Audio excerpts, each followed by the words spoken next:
تمہارے لیے. حدیث پاک کا مفہوم ہے.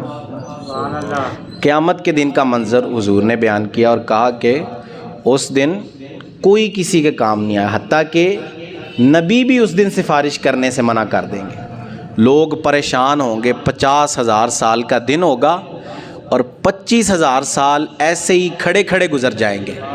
حساب و کتاب ہی شروع نہیں کیا جائے گا. سوا نیزے پر سورج گرمی برسائے گا اور تانبے کی زمین ہے اور اپنے پسینے میں لوگ ڈبکیاں کھا رہے ہوں گے. 25,000 سال گزر جائیں گے اور حساب ہی شروع نہیں کیا جائے گا. اب سارے لوگ اکٹھے ہو کر آدم علیہ السلام کے پاس جائیں گے اور ان سے کہیں گے کہ آپ رب کی بارگاہ میں سفارش کریں کہ حساب تو شروع کیا جائے. حساب کے بعد کا معاملہ تو ابھی دور ہے کہ نیکیاں ہوں گی تو جنت ملے گی، گناہ ہوں گے تو جہنم جائیں گے، وہ الگ معاملہ ہے. ابھی تو حساب ہی شروع نہیں ہوا.